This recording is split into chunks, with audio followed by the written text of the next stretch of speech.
Bonjour à tous. Bienvenue dans notre dernière présentation qui porte sur les amplis opérationnels.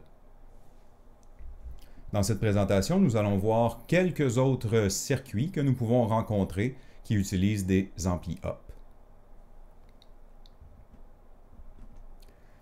Débutons avec ce qu'on nomme l'amplificateur logarithmique. Un amplificateur logarithmique va développer une réponse logarithmique. Si on y réfléchit un peu, si nous avons un signal dans lequel il y a plusieurs composantes, ce qui veut dire des signaux qui sont faibles alors qu'il y a aussi d'autres signaux plus puissants. Si nous avons comme objectif d'amplifier les faibles signaux, mais de ne pas nécessairement amplifier les signaux qui sont déjà suffisamment puissants, eh bien, nous recherchons une réponse logarithmique. Et c'est un amplificateur logarithmique qui va nous permettre cette opération. Notre objectif, c'est qu'à un certain point, même si nous avons une très forte augmentation du courant dans notre signal d'entrée, nous n'allons presque plus faire augmenter la tension de sortie. Ce qui veut dire que les forts signaux avec les forts courants ne feront pas une grosse variation de la tension de sortie. Si on y réfléchit encore un peu plus, c'est exactement la réponse que nous donne une diode. Une simple jonction PN, une diode standard. En effet, une diode standard, lorsqu'on est dans le bas de la courbe, ici, une faible augmentation de courant va augmenter de beaucoup la tension, jusqu'à ce qu'on atteigne 0,7 volts. Et rendu à 0,7 volts, et ça sera l'inverse, rendu à 0,7 volts, presque tout le courant va pouvoir circuler et une grande variation de courant ne fera presque plus varier la tension de 0,7 volts aux bornes de notre diode. Elle sera presque constante. On peut utiliser cette réponse logarithmique d'une diode dans un circuit de ce genre, avec un ampli opérationnel. Eh bien, l'objectif est d'utiliser la diode ici, dans la boucle de rétroaction, on pourrait dire, dans le but de fixer une tension de sortie. La méthode pour fixer une tension de sortie, il faut garder en tête que il n'y a presque pas de courant qui va rentrer dans notre ampli up. S'il n'y a presque pas de courant qui rentre dans notre ampli up, car il a une impédance presque infinie, il y a environ 0 volts de chute de tension dans l'ampli up. Ce qui veut dire que tout le courant va contourner l'ampli up et va être appliqué à ma diode. Et ce que je vais voir à la sortie sera donc la tension aux bornes de ma diode. Nous le savons, un faible courant au début fera varier beaucoup ma tension de diode ici, mais lorsqu'il y aura un courant suffisant, eh bien la tension ne va presque plus varier lorsqu'on sera dans le haut de la courbe ici. Donc, si on regarde notre courbe de diode, dans la section qui est en bleu, ici en bas, eh bien les faibles signaux seront amplifiés. Une faible variation de courant amènera une grosse variation de tension et je verrai mon signal à la sortie. Alors que les signaux qui sont très forts, qui envoient un fort courant, seront moins amplifiés. Ils seront moins amplifiés car ils seront dans notre section ici en orange. Et dans cette section, une augmentation de courant, même si elle est très forte, ne fait presque plus varier la tension. C'est notre réponse logarithmique. Regardons maintenant concrètement à quoi cela peut servir dans un signal, par exemple, un signal audio. Eh bien, dans un signal audio, par exemple celui que j'ai à l'entrée ici, vous voyez que j'ai des faibles signaux ici, entourés dans le rond gris, alors que j'ai aussi des signaux beaucoup plus puissants, ici, par l'amplitude de l'onde en bleu ici. Si j'utilise un amplificateur linéaire, ce qui veut dire qu'il va amplifier de, disons, x5 tous mes signaux, ou un compresseur linéaire, qui est tout simplement une façon de dire un amplificateur avec un gain négatif, avec un gain qui va diminuer mon signal. Donc, avec un gain par exemple de 0.1 ou 0.2, ou un point négatif en dB. Eh bien, mon compresseur ou mon amplificateur linéaire, dans le cas présent, va tout simplement appliquer son gain à tout le signal.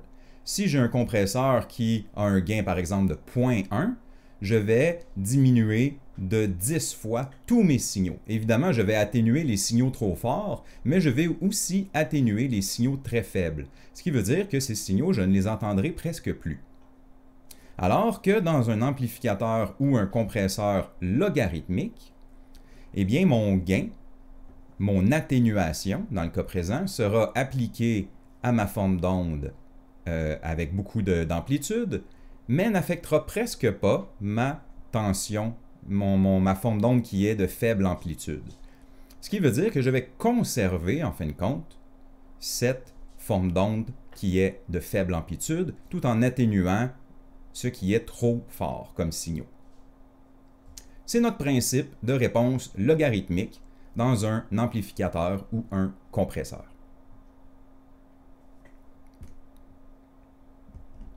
Continuons maintenant avec trois petits circuits intéressants. Nous avons un circuit, le premier ici, qui est une source à courant constant. Ce qui veut dire que peu importe la tension, peu importe la résistance de charge, excusez-moi, le courant sera toujours le même. Donc, même si je change ma résistance de charge, je conserve un courant constant. Un deuxième circuit que j'ai ici sera mon convertisseur de courant à tension. L'objectif est de recevoir un signal sous forme de courant et de la transformer en une tension qui est proportionnelle. Et mon dernier circuit, ici, est un détecteur de crête. Son objectif est de garder en mémoire la tension la plus élevée que nous avons reçue sur une période de temps. Donc, regardons ces trois circuits un peu plus en détail.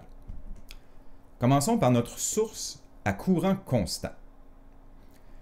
Comme nous disions, qu'est-ce qui est intéressant avec ce montage? C'est que j'ai ici une résistance de charge, la résistance RL. Évidemment, dans un circuit normal, si j'ai une charge de 10 ohms, il passera beaucoup plus de courant que si j'ai une charge de 1 kΩ, par exemple. Mais avec le montage présent, peu importe ma variation de ma valeur de ma charge, mon courant sera constant. Regardons comment cela fonctionne. Eh bien, j'ai ici une source de tension suivie d'une résistance à l'entrée et nous savons, comme nous avons mentionné précédemment, qu'il n'y a presque pas de courant qui va circuler dans l'ampli-up, l'impédance étant virtuellement infinie. Ce qui veut dire que le courant, qui est déterminé par ma source et ma résistance RI, va entièrement devoir contourner et circuler dans ma résistance de charge. Ce qui veut dire, au final, qu'il n'y a que la source de tension et la résistance RI qui déterminent mon courant I. Et c'est ce courant qui n'a pas le choix d'être envoyé à ma résistance de charge. Ce qui veut dire que la résistance de charge ici n'entre pas en jeu dans mon calcul du courant. Il n'y a que la source et la résistance RI. Mon courant d'entrée est donc défini juste par ces deux composants et il est fixe. Tout le courant va contourner mon ampli-up et circuler par ma charge comme aucun courant ne peut rentrer dans une impédance infinie. Même si je modifie la valeur de ma charge, cela ne va pas affecter mon courant. Mon courant demeurera constant.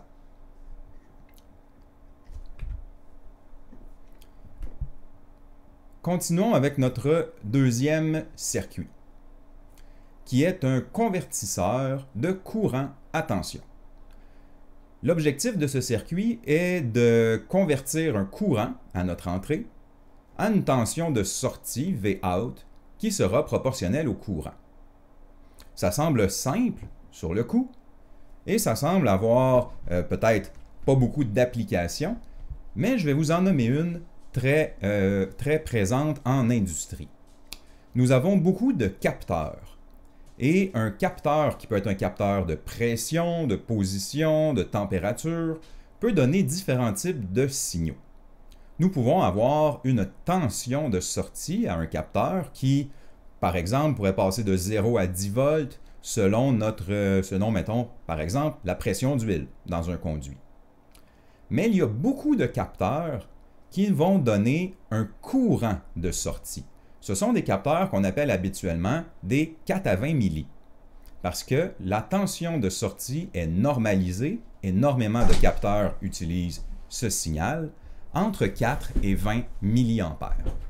Ce qui veut dire que si la pression est extrêmement faible, nous allons avoir 4 milliampères à notre sortie. Alors que si la pression est à son maximum, nous allons avoir environ 20 milliampères à notre signal de sortie. C'est donc ce courant qui, on pourrait dire, varie de 4 à 20 milliampères, qui doit être converti en une tension proportionnelle. Eh bien, regardez tout simplement le circuit que nous utilisons.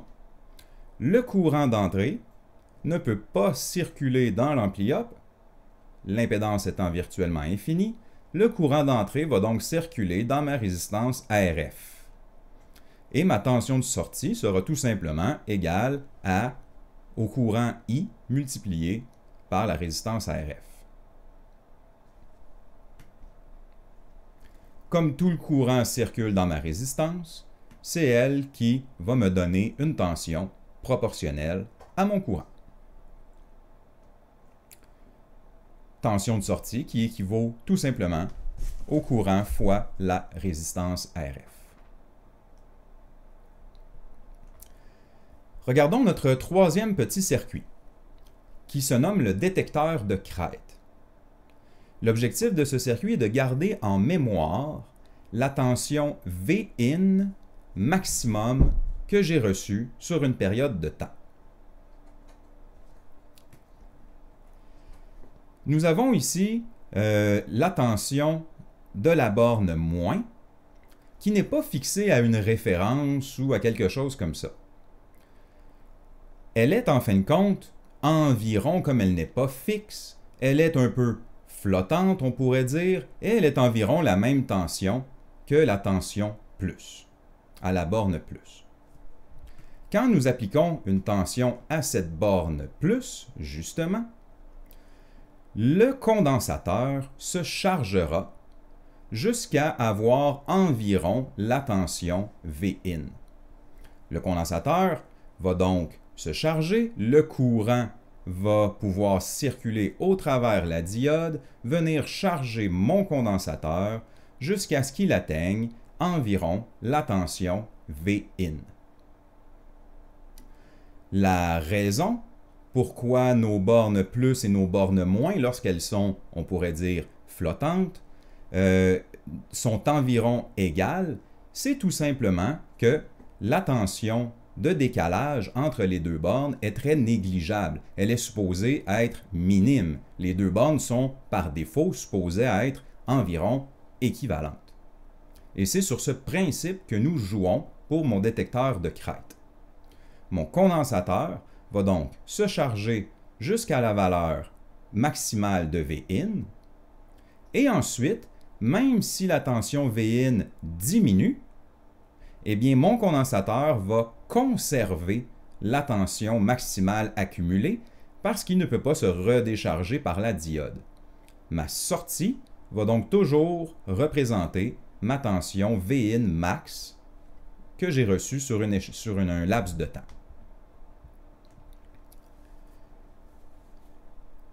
Nous avons bien évidemment une façon de remettre le circuit à zéro, qui est le bouton Reset, juste ici, et qui forcera la décharge du condensateur vers la masse et donc remettre notre circuit à zéro.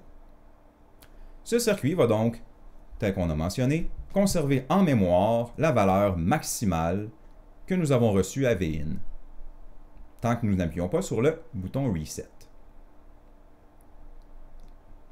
C'était donc nos trois petits circuits que nous regardons, petits circuits que nous pouvons rencontrer de temps en temps et qui peuvent être utiles donc à connaître. Notre source à courant constant, dont le courant qui traverse ma charge, sera toujours égal à Vin divisé par la résistance d'entrée. Tout simplement. Tout mon courant est défini par Vin divisé par Ri, et il sera forcé de circuler dans ma résistance RL. Pour mon convertisseur courant à tension, tout simplement, le courant d'entrée, I, va circuler dans ma résistance RF, et ma tension de sortie sera égale à I fois RF, mon I entrée fois RF. Et mon détecteur de crête, eh bien, la tension de sortie, tant que je n'appuie pas sur le bouton Reset, sera toujours égale à la valeur maximale ou la valeur crête, la valeur peak de mon Vin.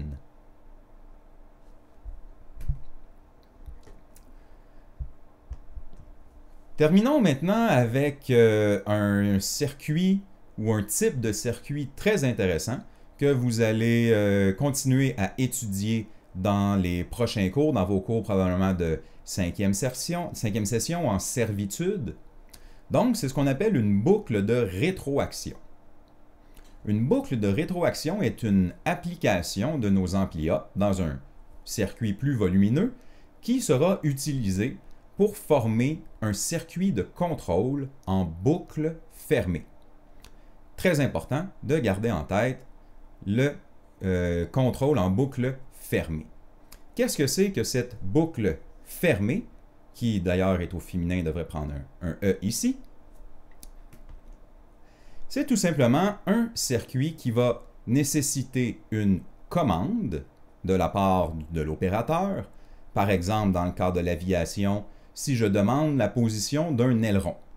Donc, j'ai mes commandes dans le cockpit et je veux faire une manœuvre, je veux donc changer la position de mes ailerons. C'est ma commande. Je veux avoir une réponse de l'autre côté, ce qui veut dire que je veux mon moteur qui va faire bouger mon aileron. Mais qu'est-ce qu'il y a entre les deux?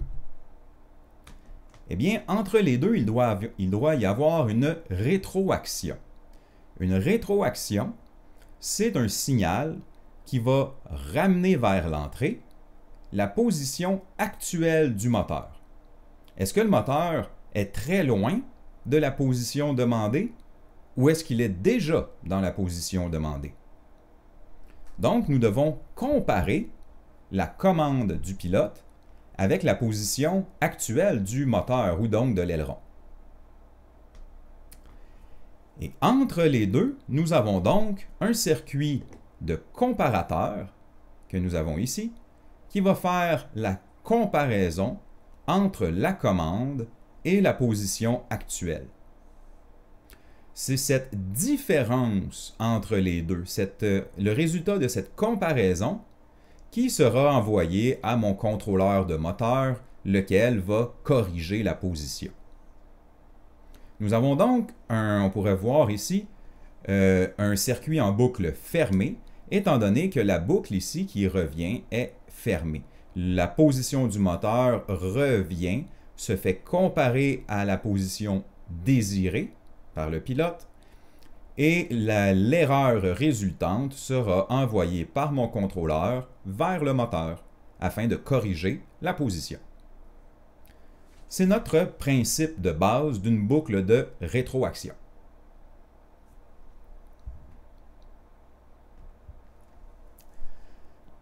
Sur plusieurs aéronefs, on peut voir un moteur DC, par exemple, qui est couplé à un actuateur linéaire qui va faire en fin de compte bouger ici son levier dans le but de bouger l'aileron.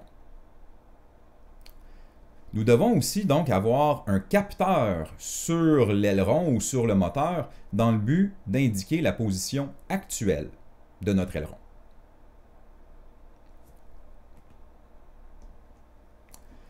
Si on regarde un premier circuit, c'est un circuit qui est pour l'instant grandement simplifié, mais qui correspond à, on pourrait dire, une boucle de rétroaction, une boucle fermée très simple. Nous avons tout d'abord notre tension de commande. Très important de distinguer les trois tensions dans ce circuit. La tension de commande, qu'on peut appeler en anglais le set point, c'est une tension qui sera envoyée par le pilote, par exemple par son manche, dans le but de diriger l'aileron, dans le but de donner une position à notre aileron. Nous pouvons prendre par exemple que ce serait une tension entre plus 12 et moins 12 volts.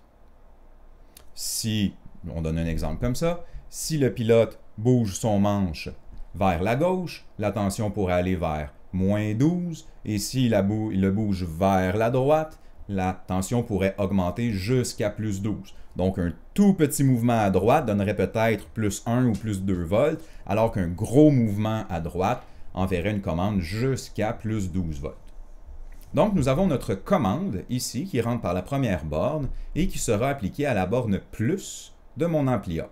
Une commande entre moins 12 et plus 12. De l'autre côté, si on va tout de suite à la sortie, nous avons un moteur DC qui fera, on le sait bien, bouger mon aileron. La position de mon moteur et de mon aileron pourrait être couplée à un capteur, par exemple, un capteur résistif de ce type ici, linéaire, dont la position va faire varier la tension entre plus 12 et moins 12. Cette position actuelle, ce qu'on appelle la tension de rétroaction, sera envoyée à la borne moins de mon ampli A d'entrée. Mon ampli A d'entrée est en mode comparateur ou soustracteur, on pourrait dire. Il va donc soustraire la tension de commande moins la tension actuelle de la position de l'aileron. Si les deux sont exactement à la même position, eh bien ma sortie, ma tension de sortie, la résultante, ma tension d'erreur, pourrait être de 0. Ça nous signifierait que le moteur ou l'aileron est exactement à la bonne position demandée par le pilote. Nous aurions donc 0 volts, 0 volts ici qui serait amplifié dans mon amplificateur non inverseur, et 0 volts envoyé à mon moteur, le moteur ne bougerait pas. Mais si je veux tourner un petit peu, on pourrait dire vers la droite, eh bien je vais envoyer une commande, peut-être que mon pilote va envoyer, disons, une commande de 1 volt, une petite correction vers la droite. L'aileron est en ce moment en position neutre, donc 0. Je vais avoir 1 volt moins 0, résultante 1 volt à ma sortie. C'est ma tension d'erreur. Ma tension d'erreur sera envoyée dans mon étage ici amplificateur, qui pourra être contrôlé selon ce que nous désirons, il pourra être calibré, et va sortir, si par exemple nous avons environ un gain d'autour de 10, il y aura peut-être une dizaine de volts à la sortie. Ce 10 volts viendra faire tourner mon moteur vers la droite, on pourrait dire, dans le but de faire bouger ma position d'aileron. Quand mon aileron va arriver à 1 volt ici, eh bien, j'aurai 1 volt moins 1 volt de rétroaction. La tension d'erreur sera donc de 0, ce qui va arrêter mon moteur, étant donné qu'il est arrivé à la position demandée. Voilà pour notre boucle de rétroaction simplifiée.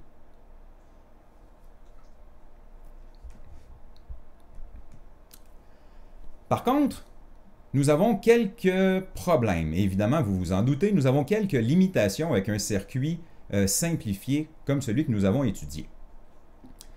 Tout simplement, en ce moment, nous avons une comparaison entre la position de commande et la position actuelle, ce qui va nous donner une erreur. Cette petite tension d'erreur est amplifiée et envoyée au moteur.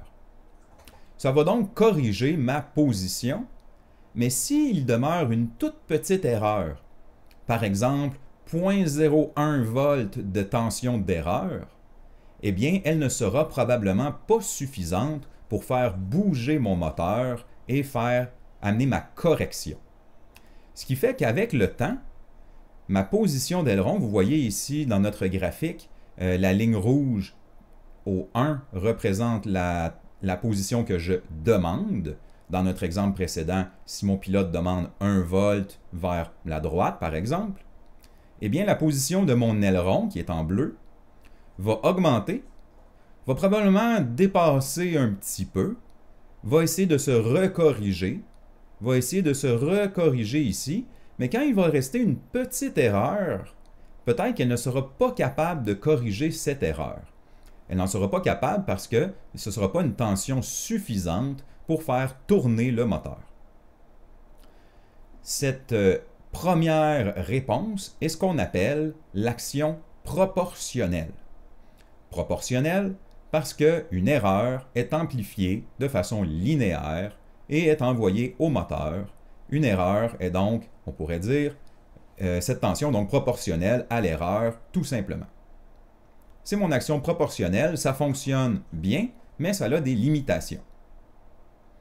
Nous allons donc introduire deux éléments que nous avons étudiés dans la dernière présentation. Deux éléments mathématiques que je sais que vous appréciez beaucoup, les intégrales et les différentiels.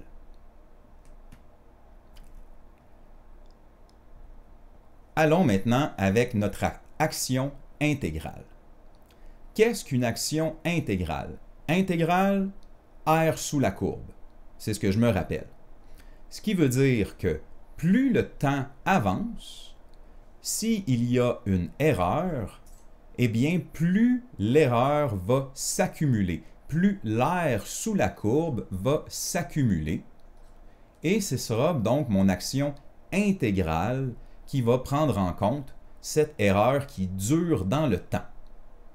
Donc, une erreur qui dure trop longtemps va amener mon action intégrale à accumuler de l'air sous la courbe pour finalement venir corriger, envoyer elle aussi une tension de correction pour corriger ma position de mon aileron.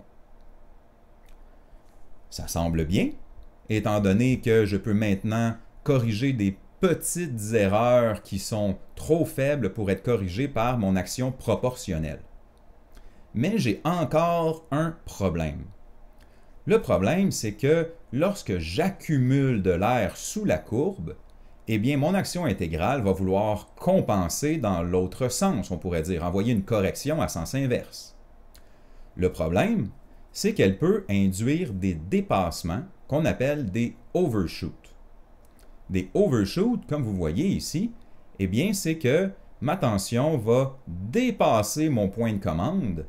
Et là, mon action intégrale va accumuler de l'air sous la courbe. Elle va commencer, on pourrait dire, à paniquer un peu. Elle va vouloir corriger dans l'autre sens et elle va, ce qu'on appelle, surcorriger. Elle va trop corriger et elle va amener un overshoot, un dépassement de l'autre côté. L'action intégrale va accumuler tout l'air sous la courbe et va vouloir combattre cet effet et va donc corriger de l'autre côté. Un autre overshoot, un autre dépassement. Et elle pourrait maintenir comme ça ces oscillations pendant assez longtemps, en essayant de trop corriger mon erreur. Il faut donc une façon de limiter mon action intégrale. Il faut limiter le taux de variation de ma modification, de ma position de mon aileron. Qu'est-ce que ça vous dit, taux de variation? Eh bien oui, ça nous dit différentiel. Ajoutons donc à cette boucle de rétroaction une troisième action, notre action différentielle ou dérivée. Notre objectif avec l'action différentielle est de limiter le taux de variation. On sait que la dérivée va ressortir le taux de variation de notre signal. Un taux de variation qui est trop élevé va amener des overshoots, comme dans le cas précédent. Si notre action différentielle permet de limiter le taux de variation, cela va donc empêcher le overshoot et limiter, on pourrait dire, mon action intégrale qui travaille trop, qui corrige trop. Au final, ce sont ces trois actions qui seront combinées ensemble et qui sont connues dans l'industrie comme étant les boucles PID. PID loop. Vous allez voir fréquemment ce type de circuit dans tous les systèmes à boucle fermée. Tous les systèmes à boucle fermée, habituellement, vont avoir les actions PID qui doivent être ajustées pour obtenir une courbe ici de réponse la plus parfaite possible. La meilleure courbe de réponse possible va s'approcher, on pourrait dire, de notre set point sans trop le dépasser. Nous désirons, si nous sommes ajustés parfaitement nos réponses proportionnelles, intégrales et dérivées, nous voulons une réponse rapide. Nous voulons rapidement se diriger vers notre set point, notre commande. Par contre, nous voulons limiter le overshoot. Il y aura très probablement un petit dépassement, mais nous voulons le limiter. Et ensuite, nous voulons rester sur notre ligne sans trop osciller. Donc, en limitant les oscillations. Et si une toute petite erreur perdure dans le temps, nous voulons la corriger au fur et à mesure du temps. C'est donc l'ensemble de nos actions proportionnelles, intégrales et dérivées qui vont faire cet effet. C'est bien beau pour la théorie, mais comment est-ce qu'on branche nos ampli-up maintenant pour faire ce type de réponse? Eh bien, comme ça.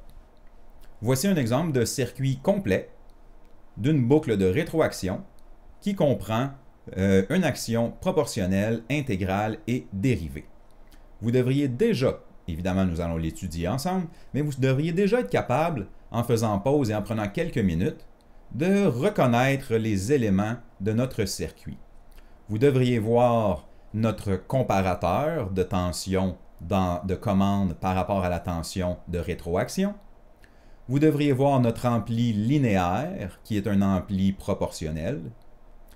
Vous devriez être en mesure de voir un intégrateur et un différenciateur. L'ensemble de ces commandes, proportionnelles, intégrales et dérivées, devraient se combiner dans un même, probablement sommateur ou un ampli opérationnel, qui enverra sa tension de commande à un étage de puissance, lequel va faire bouger mon moteur. Eh bien, en effet, nous avons à l'entrée notre soustracteur, qui va comparer ma tension ici de commande avec ma tension de rétroaction, dans le but de donner une tension d'erreur à la sortie. Nous avons notre premier amplificateur opérationnel ici, qui est en mode proportionnel. Il a tout simplement un gain variable ici, qui peut se rendre jusqu'à un gain de 10. Donc un gain proportionnel. Juste en dessous, nous avons notre action intégrale. Nous avons bel et bien un intégrateur, ici avec le condensateur en rétroaction et ma résistance à l'entrée. On se rappelle qu'un intégrateur va recevoir on pourrait dire, va calculer l'air sous la courbe, et plus la tension, s'il y a une tension positive à son entrée, eh bien, il aura à sa sortie comme il rentre à l'entrée moins, il aura à sa sortie un taux de variation négatif descendant. Qu'est-ce qui va donc se passer si on regarde ces deux éléments déjà, qui semblent se combiner à la même borne ici de mon ampli-up? S'ils se combinent à la même borne, nous avons un effet sommateur. nos deux signaux vont donc s'additionner l'un avec l'autre. Ils rentrent dans la borne moins, ils seront donc inversés de l'autre côté. Si on reprend notre exemple du début où le pilote donne 1 volt positif dans le but d'aller un petit peu plus à droite, eh bien le 1 volt positif serait comparé avec ma position actuelle. Disons que pour l'instant, l'aileron est parfaitement centré, il y a donc 0 volt ici. Je compare 1 volt moins 0, j'ai bien 1 volt à ma sortie. 1 volt multiplié par peut-être un gain de 10, mais inverseur cette fois-ci, je vais peut-être avoir moins 10 ici à ma sortie. C'est ce moins 10-là, si je regarde juste l'action proportionnelle, le moins 10 sera ici réinversé pour donner possiblement un plus 10 de l'autre côté, qui va alimenter mon étage de puissance push-pull, et la tension sera donc envoyée à mon moteur DC, tension positive qu'il fera tourner vers la droite. Qu'est-ce que va faire mon action intégrale? Eh bien, plus ça dure dans le temps, plus l'erreur demeure. Si je demeure longtemps avec 1 volt positif ici, eh bien, plus longtemps j'ai 1 volt positif ici, plus ma sortie va descendre vers le négatif. Elle va avoir un taux de variation qui descend vers le négatif. Donc, j'aurai de plus en plus de tension négative ici à la sortie. Au moment initial, je vais avoir mon moins 10 de mon action proportionnelle et presque 0 de mon intégrale. Mais plus le temps va passer, plus je vais avoir de tension négative ici. Moins 1 volt, moins 2, moins 3, moins 5, moins 10 volts, si mon erreur perdure. Eh bien, comme on est dans un circuit ici où les deux tensions vont se combiner, vont donc s'additionner, eh bien, si j'ai mon moins 10 volts de tension proportionnelle avec, disons, un moins 3 volts d'intégrale, ce sera un plus 13 à ma sortie. Mon moteur va plus rapidement se diriger vers la droite. Mon intégrale fait donc accélérer ma correction. Nous savons par contre que nous devons maintenant freiner d'un autre côté cette correction, parce que cette correction pourrait amener des trop gros dépassements. Mon moteur ensuite irait trop loin vers la droite. Et j'arriverai donc à peut-être une position de 2 volts. 2 volts comparé à mon 1 volt, ce sera maintenant une tension négative. Je vais vouloir faire tourner mon moteur dans l'autre sens pour revenir sur mes pas, pour corriger mon erreur. Eh bien, j'ai trop dépassé, j'ai fait un overshoot. Je dois limiter mon taux de variation de mon moteur, de ma gouverne. Et c'est pour ça que nous allons intégrer, nous avons notre étage ici, notre étage de puissance de sortie, mais c'est pour ça que nous allons intégrer notre action dérivée qui se retrouve ici en bas. Nous avons bel et bien un différenciateur avec le condensateur à l'entrée, ici. Et qu'est-ce que fait un différenciateur? Si nous avons un taux de variation positif, il y aura à sa sortie une tension négative fixe. Plus le taux de variation est rapide vers le positif, plus la tension de sortie sera négative. Ce qui veut dire que dans notre exemple précédent, si mon moteur tourne trop vite vers la droite, eh bien son taux de variation vers le positif, 0 volt, 1 volt, 2 volts, 3 volts, va très vite. Il bouge trop rapidement. J'ai donc un taux de variation positif ici, qui rentre dans mon dérivateur, dans mon différenciateur, et qui va me donner une tension négative à la sortie. Qu'est-ce que va faire cette tension négative? Eh bien, elle s'en va à l'autre borne de mon ampli-up. Elle va venir donc à ma borne plus, une tension négative, se soustraire directement à mon autre tension. Il va donc diminuer la commande de ma première partie proportionnelle et intégrale. L'action dérivée, comme elle rentre dans l'autre borne, va directement contrer l'action des deux autres proportionnelles et intégrales. C'est pour ça qu'on va appeler maintenant cet étage mon sommateur-soustracteur, parce que je combine les deux effets. J'ai bien un sommateur entre mon proportionnel et mon intégral qui se combinent les deux ensemble. Mais j'ai un soustracteur, étant donné que j'envoie une tension à l'autre borne pour contrer l'action de mon proportionnel intégral. Si mon taux de variation va trop vite, eh bien j'aurai une forte tension de dérivée ici qui va venir contrer ma correction par mon proportionnel et intégral. Avec ces trois actions, proportionnelle et intégrale, qui fonctionnent, on pourrait dire, en coopération, mais qui sont limitées par l'action différentielle, eh bien, je vais réussir à avoir ma boucle de rétroaction PID avec une réponse telle que nous avons vu, une réponse le plus idéale possible. Voilà pour notre circuit de rétroaction, un beau grand circuit très concret et qui englobe énormément de notions par rapport à nos ampli-up. Donc, soyez bien sûr de maîtriser ce circuit. Évidemment, vous avez bien vu que nous n'entrons pas dans les calculs, nous sommes dans la compréhension conceptuelle de ce circuit et je vous encourage à poser toutes vos questions si il demeure quelque chose de nébuleux avec ce circuit. Vous avez même la source en bas ici présente si vous voulez aller lire l'article complet. Et bien voilà pour nos ampli-up. J'espère que vous avez bien suivi ces notions. N'hésitez pas encore, je le répète, à m'écrire, à écrire sur le canal Teams pour poser des questions entre vous. Vous allez avoir donc une autre série d'exercices qui va porter sur les circuits que je viens de vous expliquer.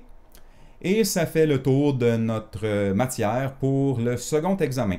Donc, je vous souhaite une très bonne révision de toutes ces notions sur les ampli-up. Très bonne étude avec les exercices. Nous avons, si je ne me trompe pas, reçu la confirmation de la date du second examen. Donc, je vais vous envoyer ça par Mio dans quelques instants. Je vous souhaite une excellente journée à tous et à très bientôt.